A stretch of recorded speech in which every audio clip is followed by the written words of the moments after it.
Muy buenas tardes y bienvenidos a este Todos Geopolítica, centrado hoy en este asunto de las maniobras. Si ya hay bloques entre China y Estados Unidos, lo que en mayor medida lo escenifica es lo que está ocurriendo hoy. El 23 de agosto tienen previstas, según acaba de informar, según ha informado esta mañana Estados Unidos, maniobras militares en el mar del sur de la China, Estados Unidos, Japón y Australia.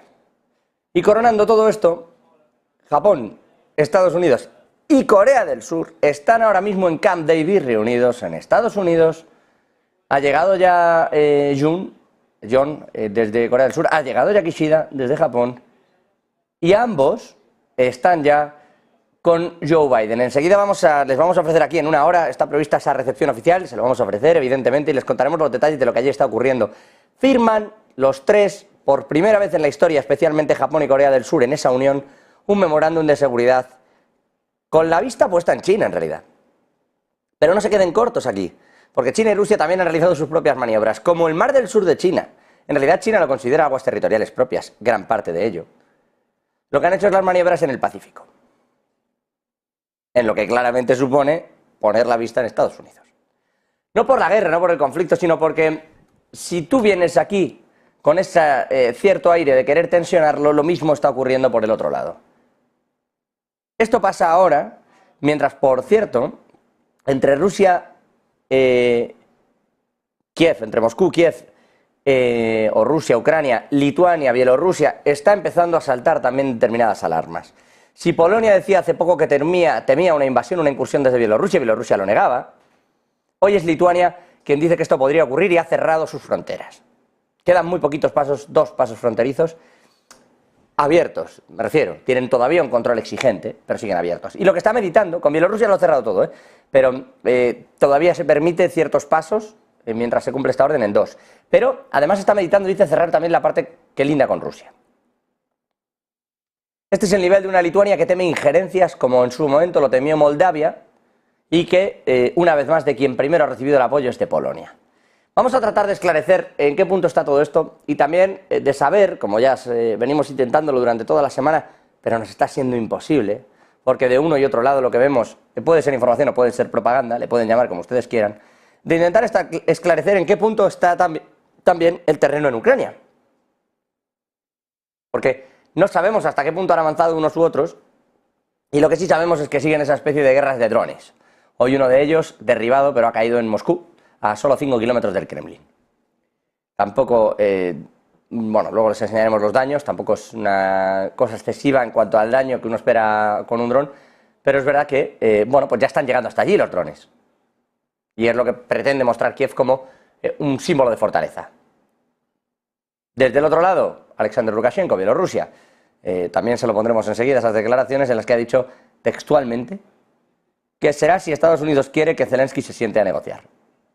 Es decir, Zelensky no depende de él. Si Estados Unidos le dice que se siente, habrá negociación. Esto es lo que estamos esperando para otoño. Vamos a buscar con los mejores, como siempre, el análisis de todo lo que allí está ocurriendo. Fernando Moragón, experto en geopolítica, especializado en Rusia, Asia Central y China. Fernando, muy buenas tardes, ¿cómo estás? Buenas tardes, José. Pues encantado de estar con vosotros aquí. Ven también ahí en el centro de esa composición a Juan Antonio Aguilar, director del Instituto Español de Geopolítica. Un placer, Juan Antonio, también. Muy buenas tardes. Buenas tardes a todos. Y a la derecha a Pedro Muriño, fundador y CEO de Iberoatlantic Global Corporation, cónsul honorario de la Federación de Rusia. ¿Qué tal, Pedro? ¿Cómo está? Muy buenas tardes. Muy bien, muchas gracias. Bueno, si quieren, y dado lo que les toca y lo que bien conocen, antes de hacer ese salto que haremos, si quieren, durante la segunda media hora, especialmente para vigilar también qué hace Joe Biden y esa puesta en escena con Japón y Corea del Sur, pero si les parece, por empezar por este entorno bélico en Europa, hoy hemos visto una bajada en la inflación. ¿Por qué ha caído la energía? Es probable que volvamos a ver subir la energía porque se está enconando de pronto el conflicto. ¿En qué punto están, Fernando, Juan Antonio y Pedro, si les parece, en qué punto está el conflicto entre Rusia y Ucrania y hasta qué punto los países limítrofes con Bielorrusia o Rusia tienen razón cuando hablan de injerencias o simplemente se protegen por miedo a lo que está ocurriendo en ese conflicto? Bueno, pues por empezar, yo ya que me he citado, en lo que es, digamos, el aspecto militar, después de la ofensiva esta de primavera-verano, hasta que lleguen, bueno, va a ser primavera-verano, hasta que lleguen las primeras lluvias y se vuelva aquello un barrizal absolutamente intransitable. que eso depende, pero vamos, para octubre ya estará liado. Prácticamente, bueno, no, sin prácticamente, ha sido un fracaso absoluto. Quiero decir, están echando los restos, nunca mejor dicho, están tirando de las reservas y están tirando, como sea. Vamos a ver a los primeros, se supone que vamos a ver por primera vez a los Challengers británicos, que los tenían bien escondiditos, los 14 que tienen, en el frente de Zaporizhia, y están intentando conseguir algo en el frente de Zaporizhia. Hay gente allí, y hasta en los Challenger 2 y los Striker, que son vehículos de combate norteamericanos y demás, que ya se han cargado unos cuantos, como mucho van a llegar a la primera línea, quiero decir, y puede que vamos a ponernos optimistas desde el punto de vista ucraniano, como mucho pueden incluso romper una pequeña parte de la primera línea. Eso no es nada. Es decir, su objetivo, no olvidemos que el objetivo era llegar a Crimea y conquistar Crimea, claro. Te has puesto en un Hoy ha habido un ataque importante. Hoy ha habido, Fernando, un ataque importante cerca de Crimea, precisamente, con unos incendios también nada soslayables, y de nuevo está Rusia pidiendo a los ciudadanos que tengan y guarden precaución.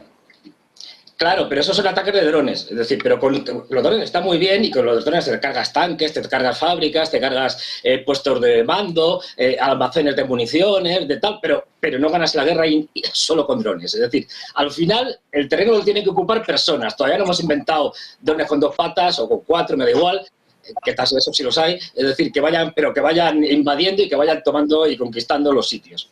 Es decir, pueden atacar Moscú, bueno, pero al final la batalla de Inglaterra no se decidió por atacar Londres, es decir, es que no pudieron ganarla en el aire y por lo tanto no pudieron hacer lo que llamaba la operación de Marino, que era invadir Inglaterra. Al final tiene que ir la infantería a los sitios.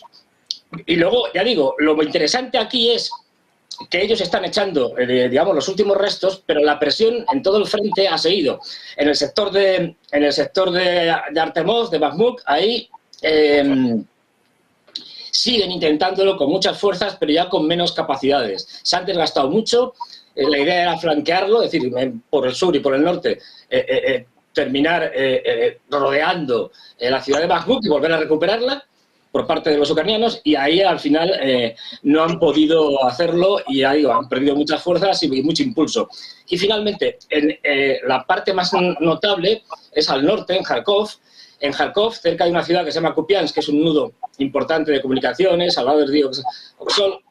Ahí es donde los rusos están presionando y están avanzando, y donde los ucranianos se están retirando, y donde están teniendo más problemas porque están teniendo que mandar unidades que estaban previstas, por ejemplo, para el frente de Zaporozhye o para el de Bakhmut, las están teniendo que mandar a la parte de Kupiansk, porque ahí sí que los rusos están empezando a avanzar, con lo cual ahora mismo no es ya solo que los ucranianos hayan fracasado estrepitosamente en su ofensiva y que lo que están haciendo ahora sea a la desesperada y no van a conseguir nada. Es que los rusos están aprovechando eso para en el norte avanzar sus posiciones y darles un buen golpe a los ucranianos. Y luego, desde el punto de vista que me contabas también, me preguntabas de estas tonterías que hacen los bálticos. A ver, los bálticos lo primero que tenían que hacer es conceder plenos derechos de ciudadanía a los rusos en sus respectivos países, para empezar a hablar. Es decir, y no estas tonterías de que se hicieron fronteras, de que si tal, pues no los van a invadir. Si quisieran invadirlos, lo harían sin ningún problema. Es decir, vamos a ver, los bálticos no tienen aviación. Es decir, se la pone la OTAN. Es decir, sus ejércitos son cuidado, ridículos. Fernando, pero no es poco, ¿eh? Se lo pone la OTAN, quiero decir, de invadir un país de la OTAN ya no es lo mismo. Ya, pero quiero decir que lo pudieran haber hecho antes, lo pudieran haber hecho cuando quisieran. Es decir, los bálticos tienen... Pero por eso hablan ellos, ya saben que yo les hago siempre de abogado del diablo, depende de la parte que me vayan contando, pero por eso hablan ellos de injerencia política y de la desestabilización que se quiere hacer políticamente, porque militarmente entienden que no van a invadir un país que es de la OTAN. A ver, no hay injerencia política ninguna. Ahora mismo las relaciones están enfriadas, no lo siguiente, congeladísimas. Es decir, ya digo, lo que tenían que hacer los bálticos es cumplir con los derechos humanos y reconocer la plena ciudadanía, que no lo hacen, sobre todo Estonia y Letonia, a los ciudadanos de origen ruso. Que esto es una violación de los derechos humanos que se lleva haciendo desde el principio de la desaparición de la Unión Soviética, y que la Unión Europea metió a los bálticos sabiendo que eso era verdad. Es decir, que no se cumplían con los derechos humanos. Pero dijo, bueno, esto hacemos vista gorda, rompemos los papeles y que entren, porque convenía. Lo mismo se puede decir de la OTAN. Es decir, y estamos hablando de poblaciones que pueden ser en torno al 30% en Estonia, por ejemplo.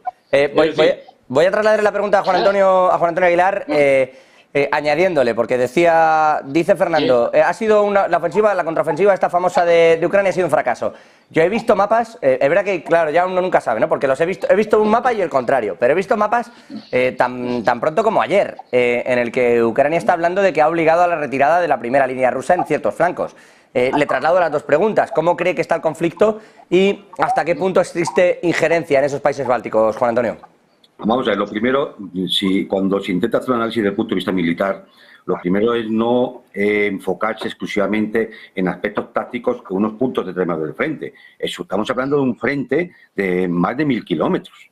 Entonces, si nos dedicamos a mirar en concreto un punto determinado en el cual hay un pequeño avance o retroceso, como ha habido a lo largo de la línea en Zaporozhia desde que comenzó la ofensiva, entonces no entenderemos nada. Especialmente estaremos sometidos a la propaganda de cualquiera de los bandos. Eso es lógico, normal. Aquí, es decir, el análisis hay que verlo con respecto a toda la campaña. La campaña ya se ha visto claramente que era lanzar un cuerpo de ejército, exactamente el 9º, organizado por la OTAN, el ejército ucraniano, lanzarlo contra las líneas rusas, provocar una fractura y desde ahí explotar el éxito del 9º décimo cuerpo del cuerpo de ejército, intentar llegar a Melitopol y al Mar de Azov, cortando así el puente terrestre entre Rusia y Crimea. Ese era el objetivo. ¿Eso se ha conseguido tras 2 meses y medio de ofensiva? No. Las pérdidas han sido tan inasumibles que el 10º cuerpo de ejército ha tenido que intervenir y entrar ya en combate ante el agotamiento del 9º. Es decir, si ahora tuvieran un éxito y rompieran, por ejemplo, la primera línea de defensa rusa, ¿quién va a explotar el éxito? ¿Qué fuerzas van a traer para comenzar una operación en profundidad? No las tienen. Es decir, en ese sentido, podemos decir que la ofensiva ha fracasado. Puede haber un retroceso mayor o menor en una parte del frente. Eso, desde el punto de vista operacional, no implica nada. La campaña en concreto está fracasada. Y así se empieza a reconocer por analistas occidentales, y es común leerlo en la prensa norteamericana. No en la europea, porque generalmente la europea es bastante lamentable, por no decir palabras mayores. Entonces, esa es la situación en el frente de Zaporizhia. Y en el resto de los frentes o está estabilizada o hay avances rusos. Y de hecho, el avance ruso en el norte está siendo un éxito porque no hay suficientes fuerzas de reserva por parte de la OTAN Ucrania para enviar allí a detener el avance ruso. Entonces, es decir, en ese sentido, yo creo que veremos cómo evoluciona en estas próximas semanas, porque quedan 4 o 5 semanas antes de que a mediados, últimos de septiembre, comiencen las lluvias y, como ha dicho Fernando, eso se convierte en un terreno impracticable, ¿no? Eso le iba a decir. Ahora después le dejo con el asunto de los bálticos, le preguntamos a Pedro y os traslado otra pregunta, perdone. Sí, te iba a comentar sobre el tema de los bálticos. Vamos a ver. Es decir, es una locura pensar, ni siquiera plantearse que es que Rusia vaya a lanzar un ataque ni contra los bálticos, ni contra Polonia, ni nada, porque son países de la OTAN y sabría que eso significaría una conflagración ya a unos niveles muy, muy peligrosos. Incluso podría acabar con un enfrentamiento nuclear. Por lo tanto, todo esto que hacen los bálticos, que es lo que llevan haciendo años, nada más que provocar y justificándose ante su propia opinión pública del desastre que tienen organizado ahí, que son paisillos dedicados más bien al lavado de dinero y cosas por el estilo y a vivir de la Unión Europea. Esta es la realidad. Yo lo siento mucho por si a alguien le pueda molestar que se hable así de algunos determinados países, pero es que hay que conocer la realidad de cerca, ¿no? Por supuesto, estos son siempre unas marionetillas que maneja muy bien Polonia y el Reino Unido por detrás para andar permanentemente en la provocación. ¿Por qué? Porque saben y porque ya lo han visto, porque ya se ha reconocido en algunos sitios que sobre todo Estados Unidos, que es quien manda en última instancia en la OTAN y en toda la Alianza Occidental, pues cree que lo conveniente es intentar llegar a una mesa de negociación para el final de año. Entre otras cosas, como ya hemos advertido alguna vez, para que el conflicto no se alargue ya hacia la selección norteamericana de 2024. Y hay actores que no quieren eso, o que quieren aprovechar la situación para sacar ganancias. Y entonces estamos en estas permanentes provocaciones. Las de Polonia, por un lado, con Bielorrusia, la de los bálticos con Kaliningrado o con la frontera rusa. Y bueno, pues que cierren la frontera, que hagan lo que quieran. Pues sí, pero vamos a ver, ¿qué peso tienen en todo este ciclo? Por favor. Si son unos paisillos a los que les tenemos que pagar la defensa, a los que tenemos que pagar prácticamente todo.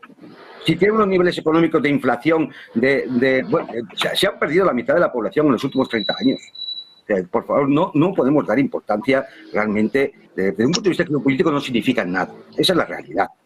Entonces, bueno, pues seguiremos viendo situaciones parecidas, de provocaciones de este tipo, pero que yo creo que desde el punto de vista estratégico y desde el punto de vista militar no afectan para nada a la situación del conflicto. Bueno, pues ahí quede esa parte de la presión, insisto, aunque denuncien injerencias. Es verdad que, por ejemplo, más allá de estas expresiones que comenta Juan Antonio, sí que se vio afectada a Maya Sandu en su momento en alguna cumbre, cuando la presidenta moldava decía, bueno, es que pero quizá también porque decía, es que me quieren quitar del cargo, ¿no? Decía. Claro, pero su propia población, fundamentalmente su propia población. Bueno, tuvo que echar a la mitad de su gobierno, que también le pasó porque decía que tenía vínculos con Bielorrusia. Ahora vamos con eso. Análisis de la situación y movimiento de los países bálticos. Pedro Mouriño.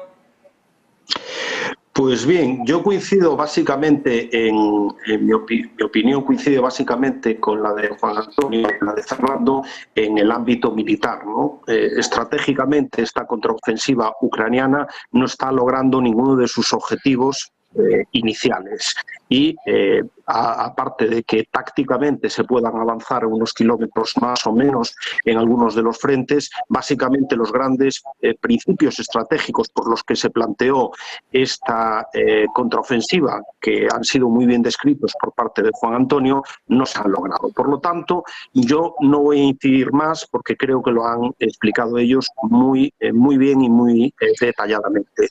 Yo creo que lo que rodea ahora más son las circunstancias políticas que hay en todos los actores implicados en la situación de Ucrania, ¿no? Por ejemplo, estábamos hablando ahora de las elecciones en Estados Unidos. Indudablemente el año que viene va a haber elecciones en Estados Unidos y hay que saber si al presidente Biden, que se ha puesto mucha carne en el asador con la crisis ucraniana, no puede llegar, digamos, con una derrota militar. Por lo tanto, no va a dejar nunca claudicar a Ucrania antes de las elecciones, o por lo menos llegar a un acuerdo que sea vendible ante la opinión pública americana como un éxito norteamericano en la crisis de Ucrania. Por otra parte, también a corto plazo tenemos elecciones en países como Polonia, que son un actor relevante en la crisis ucraniana.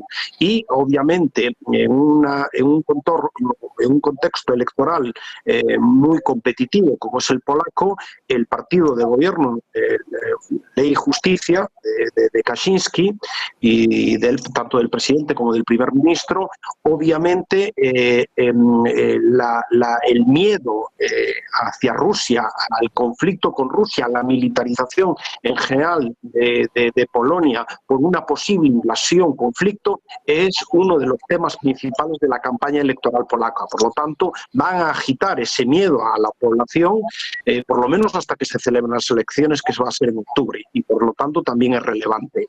Y también tenemos la propia Unión Europea, que en el mes de junio vamos a afrontar elecciones al Parlamento Europeo y por lo tanto también es significativo cómo hay que venderle a la opinión pública, digamos, de aquí al mes de junio, la situación o las posibles soluciones al conflicto en Ucrania. Y a mayores, si me quieres, también hay otras crisis que no son propiamente la ucraniana, que también afectan a la Unión Europea, como puede ser, por ejemplo, la que se está produciendo ahora mismo en África, en el Sahel, con una posible intervención o no en Níger, que también tiene consecuencias si hay agitación y si hay un conflicto abierto en todo lo que es el norte de África, el Sahel, pues puede tener unas derivadas importantes para la Unión Europea, perder cierto foco lo que es el tema de Ucrania y también es relevante.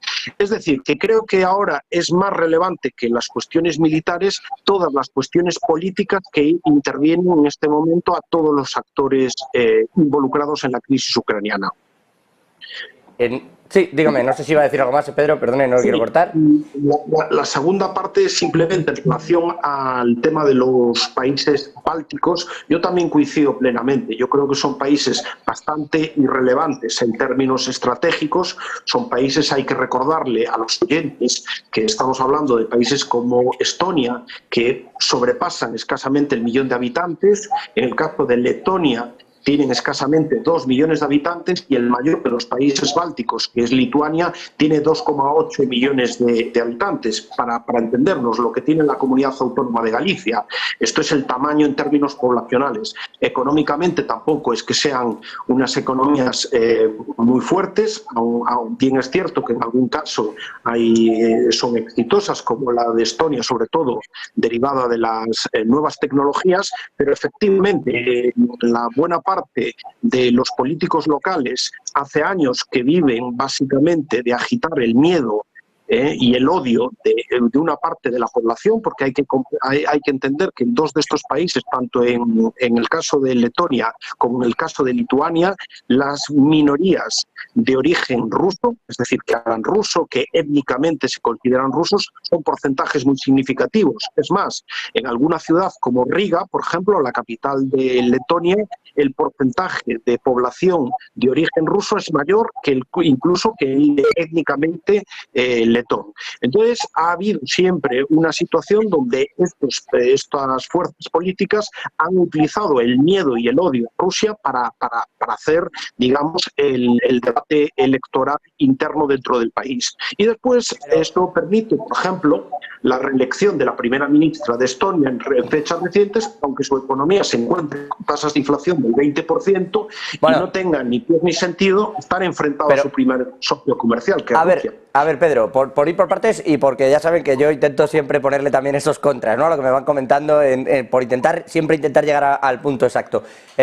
Hombre, la población, bueno, más allá de cuánto sea o no de relevante el nivel de población, lo cierto es que están en la OTAN. Quiero decir, que invadir o realizar determinados comentarios o movimientos hacia Lituania, por ejemplo, puede suponer un problema que desde una escala de conflicto de unas magnitudes muy, muy relevantes. Más allá de que efectivamente esos grupos políticos que gobiernan, efectivamente, como dice Pedro, bueno, pues estén afincados o acostumbrados a realizar la política de una manera. Y luego sobre el 20% de inflación, también lo ha dicho esta mañana Turquía, que va a cerrar agosto con un 42% de inflación, lo ha dicho ellos mismos, el Banco Central turco, y tampoco pasa nada. El crecimiento, por ejemplo, esperado es del 3,6 en el PIB para este año. Quiero decir que luego económicamente cada uno cuenta la feria según le va en ella, que decían en mi tierra. Saliendo de este asunto, de lo puramente balcánico y de lo que está ocurriendo allí, decía una cosa Pedro Mourinho que quiero trasladaros a todos. Decía, es un momento más para la política que para la diplomacia, que para lo militar. Ha dicho hace poquito Alexander Lukashenko, el presidente de Bielorrusia, que Zelensky negociará cuando Estados Unidos le diga que se tiene que sentar a negociar. Literalmente lo ha dicho así. El momento es otoño. Habláis del barrizal, habláis del momento político, de que militarmente se está complicando todo. El momento es ya. Es decir, en 2 meses estamos en esa negociación. Bueno, a ver. Sí, habla Juan Antonio. Vamos a ver, yo entiendo que, pues primero, para negociar, las dos partes tienen que poner de acuerdo para negociar. ¿Por qué tendría Rusia que negociar en estos momentos? A ver. Vamos a ver, yo sé que toda la prensa occidental dice que Ucrania va ganando y que, bueno, las sanciones están hundiendo la economía rusa y que aquello ya es un solar. Yo acabo de estar hace 2 semanas allí. Si queréis os cuento cómo está la economía rusa y lo que veo. Es decir, bueno, la cuestión es quién necesita negociar en estos momentos. Porque Rusia está acumulando potencial bélico para cuando se produzca el punto de ruptura en el que Ucrania ya no pueda seguir avanzando, vendrá la contraofensiva rusa. Tarde o temprano, si sean 2 meses, 4 meses o 6 meses. Entonces, ¿quién necesita negociar? Necesita negociar los que están en una tesitura de que tienen que venderle a sus opiniones públicas una guerra que ha traído consecuencias económicas y sociales para toda Europa y también para los Estados Unidos en cuanto a su coste, que son muy difíciles de justificar. Y eso son los que quieren negociar. Llegar a un punto de congelación del conflicto.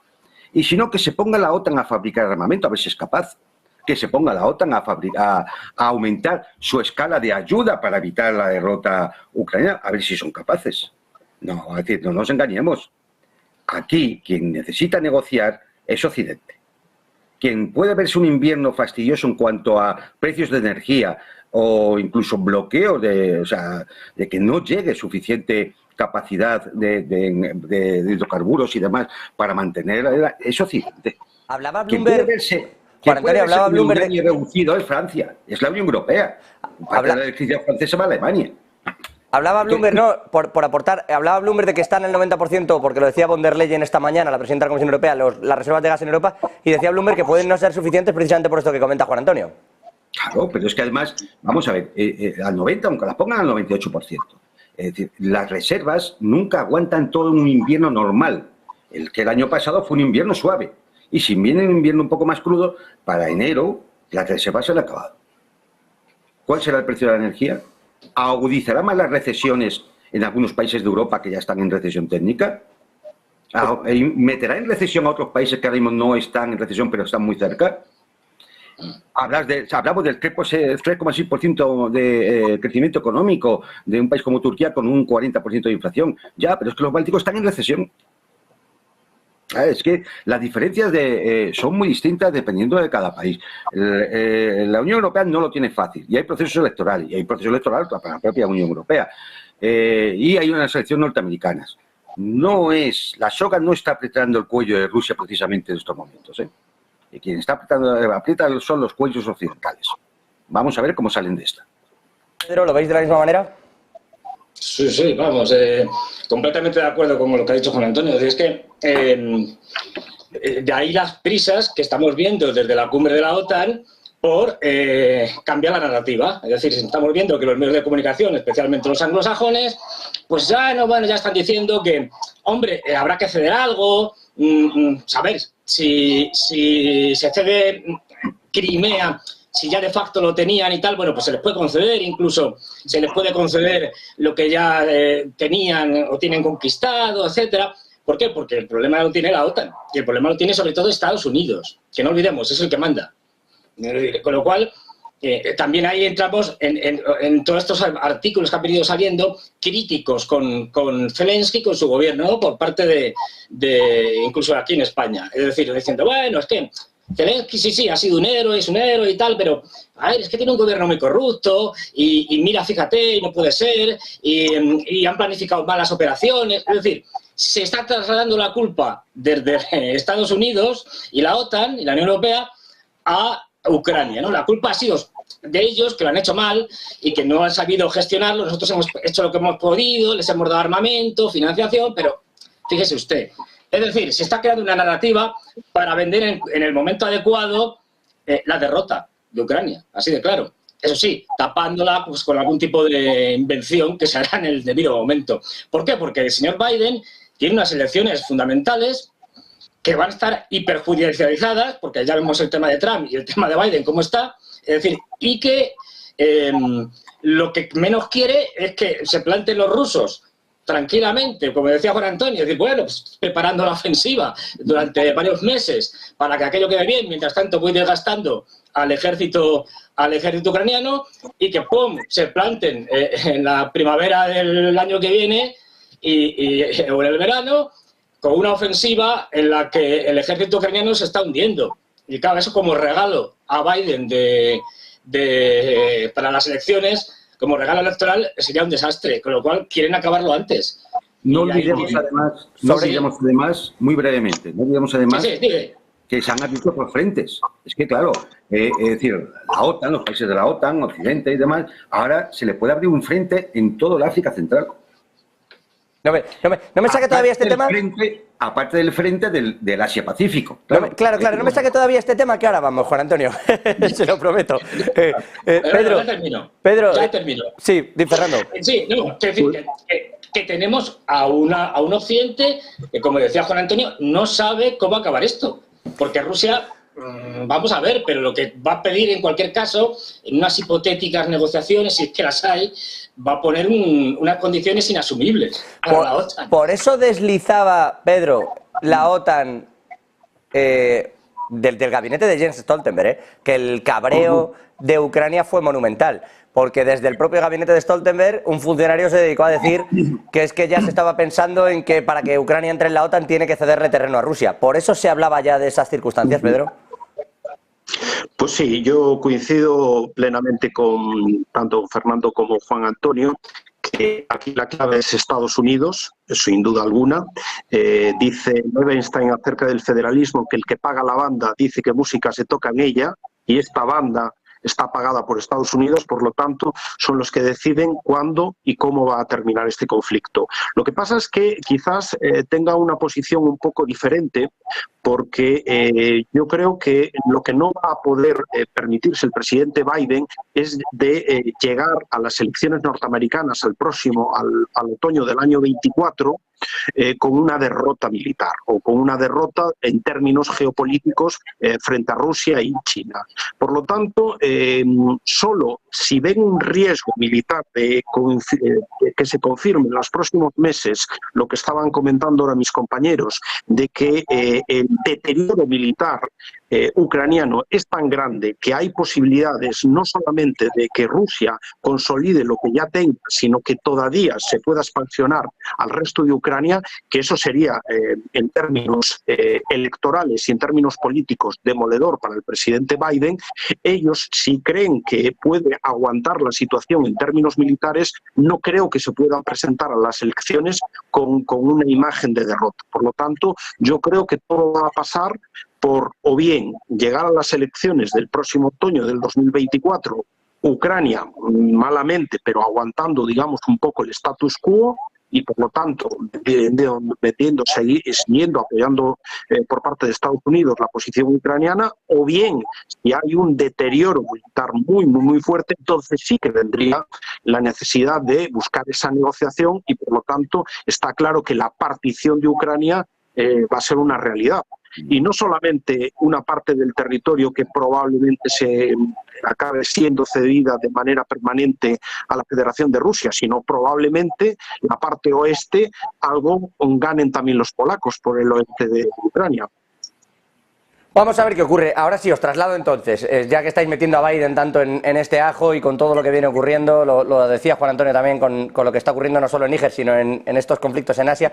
Después terminamos en África, si os parece, pero maniobras previstas por Estados Unidos, Japón y Australia en el mar del sur de China para el 23 de agosto. Hoy maniobras en el Pacífico de armada conjunta entre Rusia y China. Desde luego allí va poco a poco subiendo el tema. Se está firmando, de hecho se lo daremos aquí a las 5:15, ese memorándum entre Corea del Sur, Japón y Estados Unidos precisamente sobre seguridad en la zona. Poquito a poquito va escalando el conflicto. Os traslado una doble cuestión. Uno, ¿es Ucrania el Vietnam de Biden? Y dos, ¿la forma de salir es generar otro conflicto en el Asia-Pacífico? Pues puede serlo, me explico. Es decir, es que hay que tener en cuenta la mentalidad norteamericana. Es decir, y que además encima entre los demócratas hay una serie de elementos radicales, empezando por la santísima trinidad norteamericana de Blinken, Sullivan, ¿sí es Sullivan? Sí, y Victoria Nuland, es decir, son los más conocidos, que son, bueno, gente muy peligrosa. Es decir, pero bueno, los que tienen detrás son más peligrosos aún porque son todos neoconservadores, de estos straussianos, etcétera, etcétera, que tienen un problema gravísimo. Se vio en la administración del Bush hijo y se ve ahora, pero vamos, y es que están muy desconectados de la realidad, con lo cual esto les lleva a tomar decisiones erróneas y con consecuencias desastrosas generalmente para los países que invaden, atacan o presionan y tal, y en última instancia también para ellos, porque todas las guerras se han perdido desde entonces. Es decir, veamos a Irak, Afganistán. En Irak todavía no se han podido retirar del todo después del desastre que crearon. Es decir, en fin, algo inenarrable, igual que en Siria, en fin, algo que se nos pasa se nos olvida, que es que Estados Unidos va de desastre en desastre, en lo que llamamos de siglo.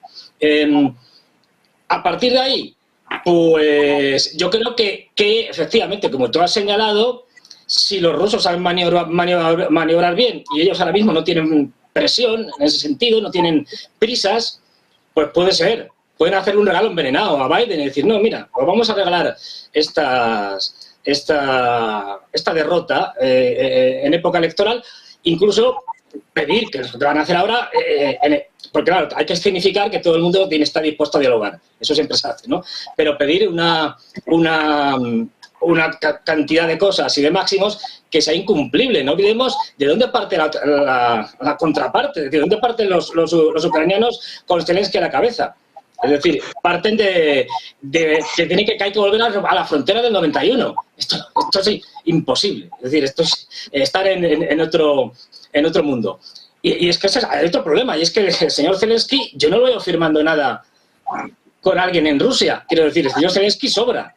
De ahí que estén cargando los medios anglosajones contra Zelensky para preparar en el momento adecuado un cambio de presidente, en el mejor de los casos, sino un asesinato directo, que se atribuiría, por supuesto, a los rusos. Pero ahora mismo tienen un problema y muy gordo, y lo de las tensiones de las diferentes maniobras de unos y de otros, bueno, no hay que olvidar que es que China y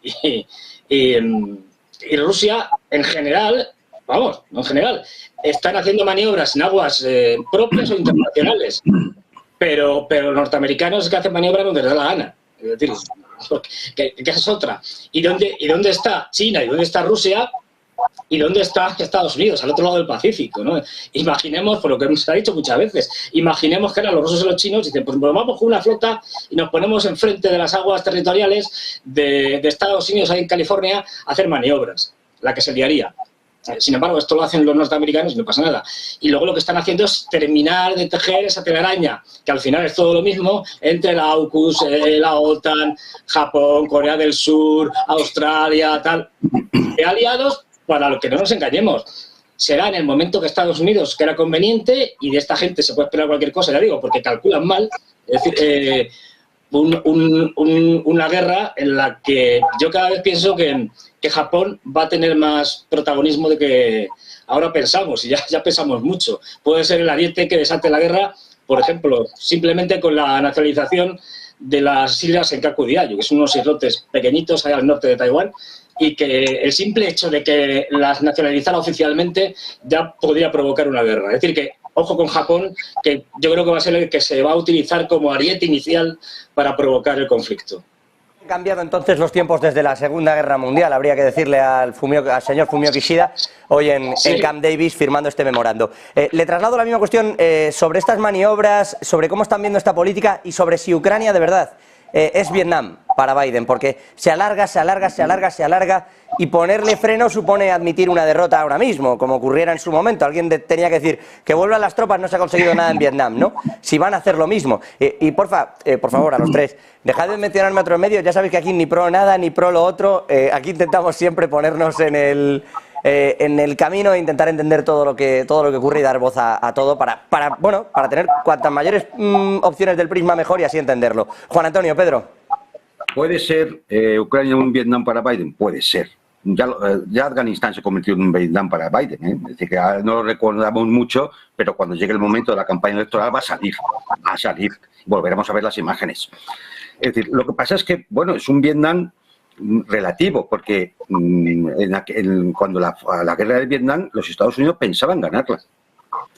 Sobre el papel la podían ganar. El problema es que yo creo que la guerra en Ucrania nunca ha estado ganada sobre el papel. Esa es la realidad.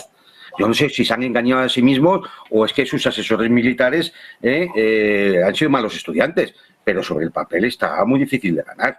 Luego se han ido metiendo porque había ganancias colaterales. Por ejemplo, el control de la OTAN, absolutamente, o sea, el control de la Unión Europea, ganancias económicas con la desindustrialización en Europa o con la venta del gas natural licuado, etcétera, etcétera. O ganancias para el complejo militar industrial con una guerra alargada como esta, ¿no? Entonces, bueno, pues como hay otro tipo de ganancias, pues han llegado a meterse hasta donde se han llegado a meter ahora, ¿no? Y ahora hay que taparlo.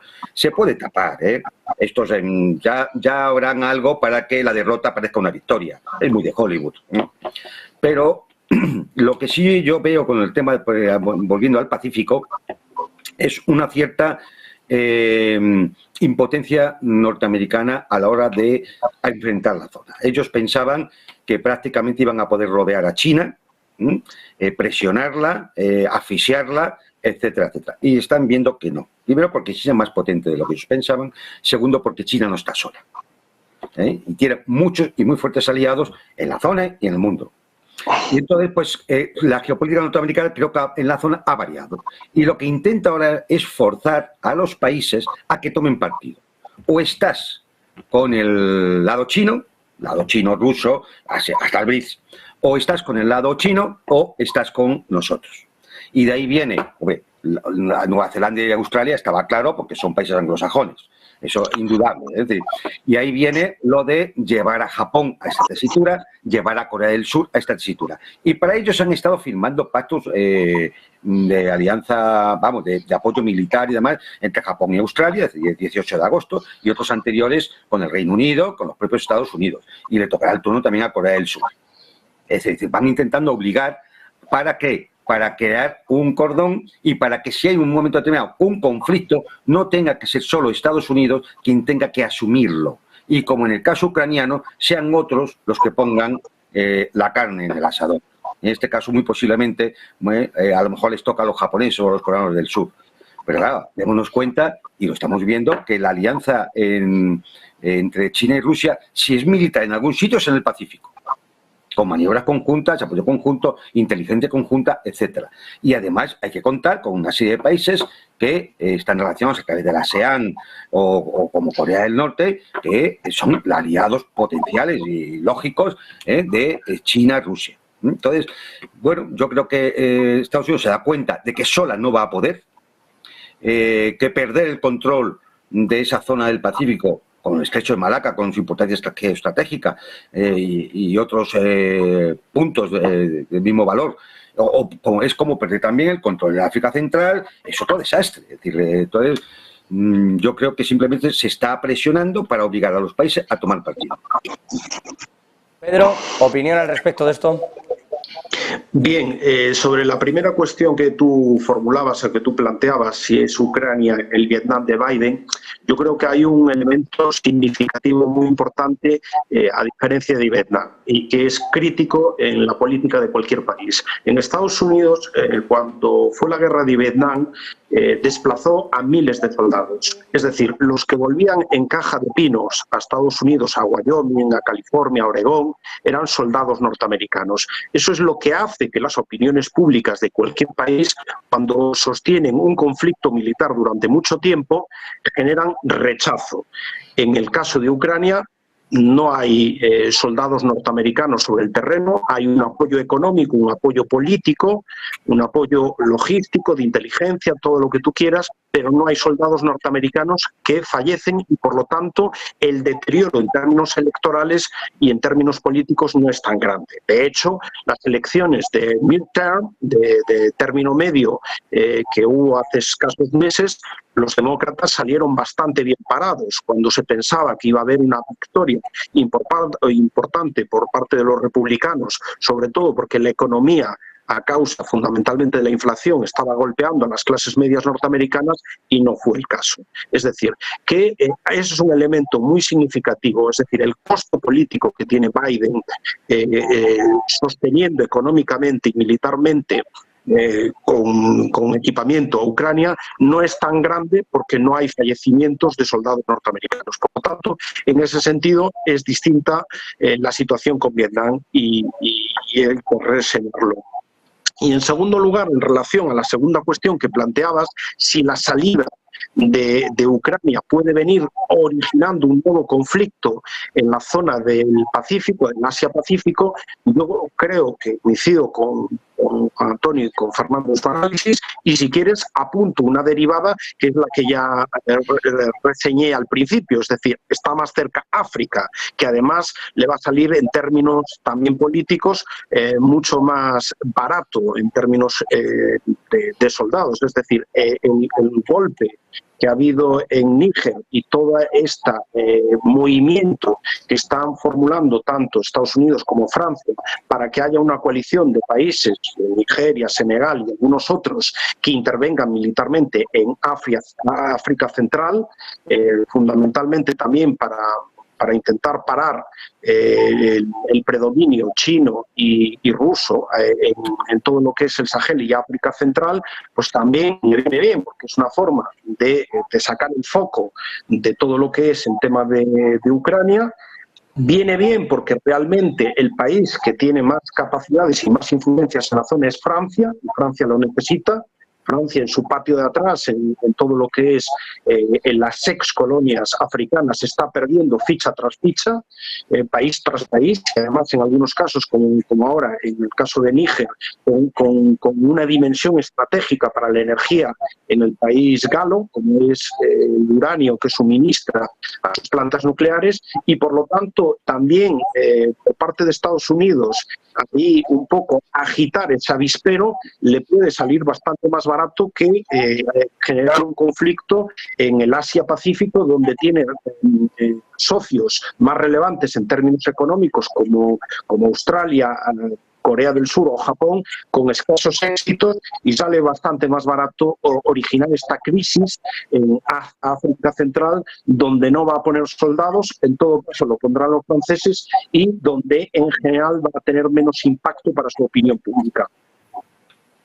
Bueno, con todo eso, ya que me abre usted la espira de África, si les parece, me dan 3 minutos para la publicidad y abrimos esa parte, ese melón, porque efectivamente en Níger está lloviendo y no es el único sitio. Como comenta Pedro, efectivamente Francia tiene y se está jugando mucho, y Estados Unidos no parece tampoco irse a meter en exceso. Es Nigeria, fíjense, quien más se ha pronunciado al respecto de lo ocurrido en Níger. Pero bueno, en 3 minutos volvemos, Fernando, Juan Antonio y Pedro. Hoy, como están ustedes muy de acuerdo y yo intento poner el contrapunto, hoy me están zurrando a mí en el chat. Enseguida regresamos, en 3 minutos nos vemos.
No puede volver atrás y cambiar el principio, pero puede comenzar donde está y cambiar el final.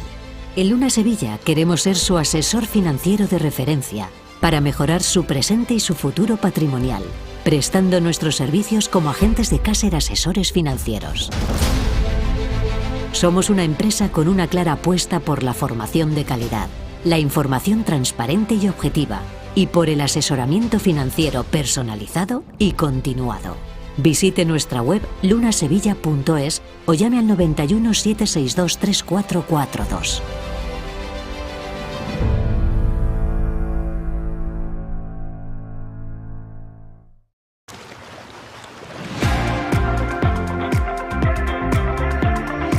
Sueños a orillas del Mediterráneo.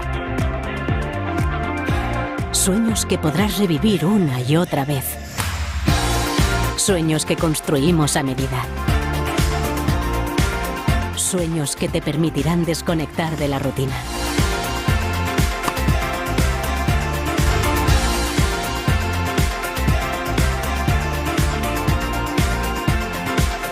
Vive la vida. Sueña despierto. ¿Se puede poner a prueba vuestra tecnología de trading? Sí. ¿Y vuestra ejecución funciona al milisegundo? Sí. ¿Y vuestros spreads están entre los más bajos del mercado, no? Si quiere, puede probar nuestra primera demo. Es difícil encontrar un broker que cumpla con todas sus expectativas. O quizá no tanto. Active Trades, broker online desde 2001.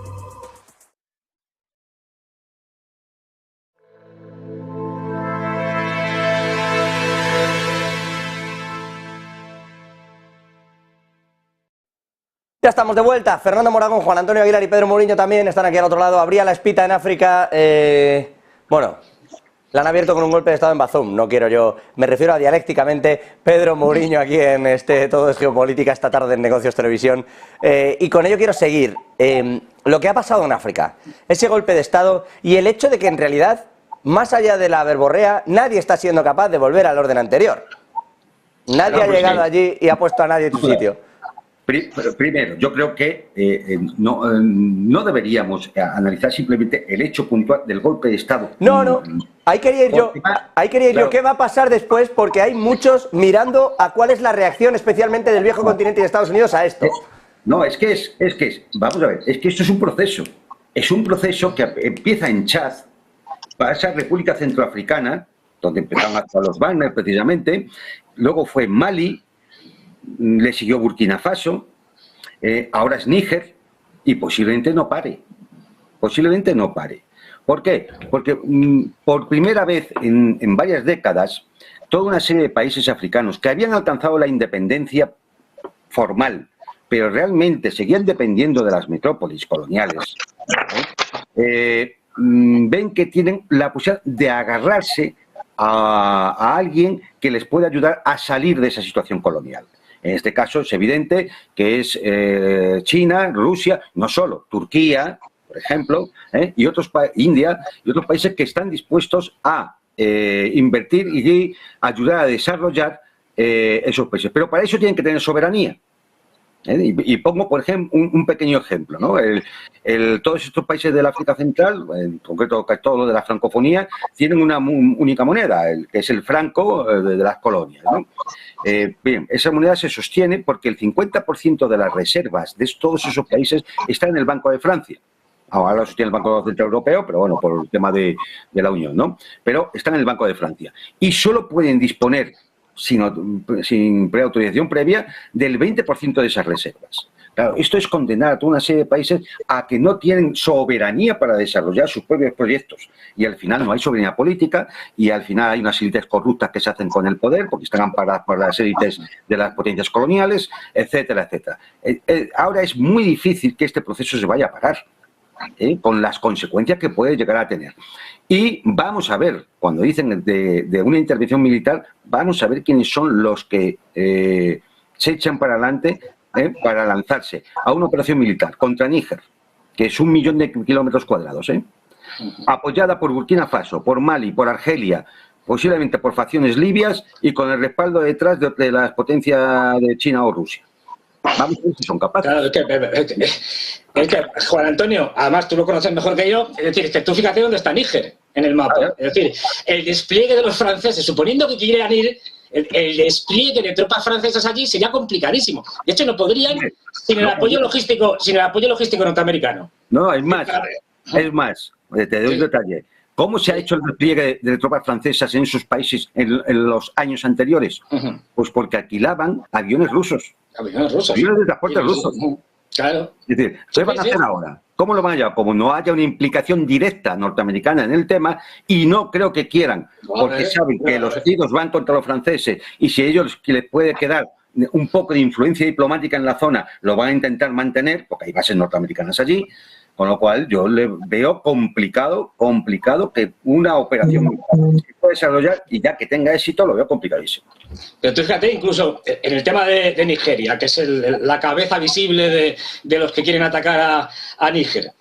Retóricas aparte, y pueden decir lo que quieran, que atacamos Níger o que le damos un ultimátum o 100 ultimátums, pero vamos a ver, 250.000 hombres que tiene el ejército nigeriano. Veremos cuántos reales, quiero decir, cuántos operativos, porque una cosa son las cifras. No. Dicen, no, vamos a mandar 25.000. Pero si es que ya le están diciendo por todos los lados, diciendo, le paró el Senado y le dijo, pero estáis locos. Pero si es que ya... la musulmán, la cúpula del ejército nigeriano, que no quieren. Que no quieren, pero si es que les han salido los de Biafra... diciendo, apoyamos a Níger, es decir, el movimiento independentista de Biafra, y como haya cualquier lío con Níger, nosotros incrementamos nuestra guerrilla, tal. Y se extenderá el conflicto por toda la zona. Por toda la zona, es decir, que todos estos países tienen conflictos internos. El norte es musulmán, es decir, el norte es musulmán y étnicamente, bueno, tienen a Boko Haram en el lago Chad, es decir, todos los países, incluido Nigeria. Es decir, ¿qué pasa? Asunto curioso, lo dejo ahí, curioso. En estos últimos días se está incrementando la presión o las acciones contra Mali, contra Burkina Faso, contra Níger, de los grupos terroristas y yihadistas. ¡Qué casualidad! Quiero decir, no sé yo si algún país de estos que suelen ser los sospechosos habituales está detrás. Fernando, que era la excusa por la que había tropas de la OTAN en toda la zona. Combatían los grupos yihadistas. Que nunca hicieron nada. Fue un éxito que, como ya hemos visto, ha sido esplendoroso. Esplendoroso. Bueno, pues qué casualidad que ahora se reavive esto, que como excusa para ver, ya veremos qué. Pero esto, vamos, estoy de acuerdo con vosotros. Estados Unidos ahora mismo no le interesa para nada meterse en una guerra en África, y lo que sí le puede interesar es aprovechar la situación para debilitar a Francia. Eso sí. Es decir, apañaros a vosotros, tenéis un lío pero gordo, Macron tiene ahora mismo una situación muy complicada, y para darle otra vuelta de tuerca a la desindustrialización de la Unión Europea. En eso sí que pueden estar. Y ojo, lo que sí también pueden hacer, porque a ellos les afecta menos, es caotizar una parte de África. Es decir... Claro. Eso sí, pero no se van a meter. Antes de que pasa bajo control chino-ruso... Eso la caotizamos. Que exploten. Que exploten. Pero siempre en busca de impotencia. Sí, efectivamente. Yo sé que abrías tú el canal con el asunto de Níger, pero por si quieres también comentar al respecto de lo que pueda ocurrir. Se ha hablado mucho de ciertos grupos y la presión de esos grupos, concretamente prorrusos, instigando esos golpes de Estado. ¿Esto también ocurre? No, yo creo que hay más de lo que han comentado Juan Antonio y Fernando. Es decir, estos países, en la mayoría de los del Sahel, han sido excolonias francesas. Y en algunos casos, hace más de 30, 40, 50 años que se han independizado de jure, pero de facto han mantenido unos vínculos estrechísimos en términos políticos, económicos, financieros, de todo tipo con la metrópolis, con Francia. El ejemplo es el del franco CFA, que ha comentado antes Juan Antonio. O sea, una moneda que depende, que está gestionada desde el Banco Central francés. Es un ejemplo máximo de que esta independencia jurídica que han tenido algunos de estos países desde hace muchos años tiene una dependencia real. Y si vemos el desarrollo en términos económicos, en términos de sociedad, en términos, digamos, incluso de desarrollo democrático de estos países, deja mucho que desear. Es sorprendente, por ejemplo, que uno de los países que se ha levantado contra el golpe militar en Níger, que es el gobierno de Senegal, el presidente de Senegal, al mismo tiempo que él clamaba contra este golpe militar, él ilegalizaba al principal partido de la oposición en Senegal. Es decir, son democracias teóricas, normales, pero que en la práctica son dictaduras. Es decir, ahí hay un déficit en todos los sentidos institucional en la mayoría de los países. Y lo que sí que se está viendo es, por un lado, que Francia ve caer las piezas del dominó uno detrás de otro, con toda la importancia que tiene para Francia en términos políticos y en términos económicos y en términos geopolíticos para ellos, y por lo tanto se resisten y están intentando apoyarse en los países que aún siguen teniendo influencia clara, fundamentalmente Senegal y Costa de Marfil, para intentar impulsar un conflicto, arrastrar a estos países a una guerra contra Níger y contra sus aliados en la zona, y por otro lado están también los norteamericanos, porque si está claro que Nigeria tiene una posición, a pesar del Senado nigeriano vetar la intervención militar y el presidente sigue con sus 13 de hacer una acción militar y no solo una acción diplomática de la comunidad de África, de Comunidad Política de África Occidental, es fundamentalmente por la presión de los norteamericanos. Hay que pensar que Nigeria, por ejemplo, su exportación de petróleo fundamentalmente es a Estados Unidos. Tiene unos intereses muy fuertes tanto con Estados Unidos como con el Reino Unido, o ex colonia que es también de los británicos. Y ahí, entre unos y otros, van a intentar arrastrar a África, a caotizar África, y van a intentar arrastrarlos a un conflicto, sin duda alguna. En la que, como siempre, los muertos los pondrán los africanos. Efectivamente, claro. Hombre, hay un detalle, hay un dato que también es significativo y que nos tiene que hacer reflexionar sobre la importancia de Níger, ¿no? Es que no es baladí la cosa. Pedro ha hablado del petróleo, pero hablemos del gas. Níger es un gran productor también de gas.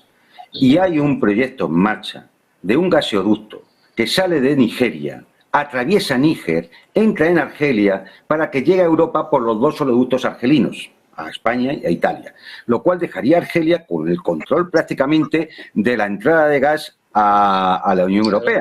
Es decir, pasarían de depender, esa famosa dependencia del gas ruso, a depender de Argelia. Una cosa preciosísima. Sobre todo gestionado por empresas chinas. Todo, vamos, es decir, un exitazo todo lo que está haciendo la Unión Europea. Es decir, claro, el tema es que quien controle Níger controla realmente la viabilidad o no de ese gasoducto, porque para ir de Nigeria a Argelia es que necesariamente hay que atravesar Níger. Eso es lo que tenía contento. Eso es lo que tenía contento hasta ahora Francia. Fernando, rápidamente, que me estoy yendo. Rápidamente, venga. Fíjate que además, es decir, los chinos, que son discretos en su política, pero están ahí en todos los lados, es decir, están preparando y construyendo para ya sacar el petróleo, porque tiene petróleo, por Benin. Benin, uno de los países que está a favor de la invasión, digamos. Pero ha dicho, hombre, sí, estamos a favor de la invasión, pero el gasoducto, el oleoducto se va a hacer, en cualquier caso. En cualquier caso. Sí. O sea, dice, no, a ver, una cosa es que estemos en contra del golpe, pero lo del gasoducto, vamos, lo del oleoducto, eso no hay problema. Eso se sigue haciendo, esté quien esté. A lo mejor a Pedro Sánchez no le encontraron nada en el móvil y es que era un visionario y sabía que Argelia se iba a complicar. Seguro. Fernando Moragón, experto en geopolítica especializado en Rusia, Asia Central y China. Gracias, un gusto como siempre. Juan Antonio Aguilar, director del Instituto Español de Geopolítica, también un placer. Como no puede ser de otra manera, igual Pedro Mourinho, fundador y CEO de Iberatlantic Global Corporation, cónsul honorario de la República de la Federación de Rusia en España. Gracias. Hasta la próxima. Nosotros no paramos. Nosotros no paramos. Seguimos actualizando toda la información, seguimos con todos los detalles en un día en el que ya saben que China ha sido protagonista por esa parte de opacidad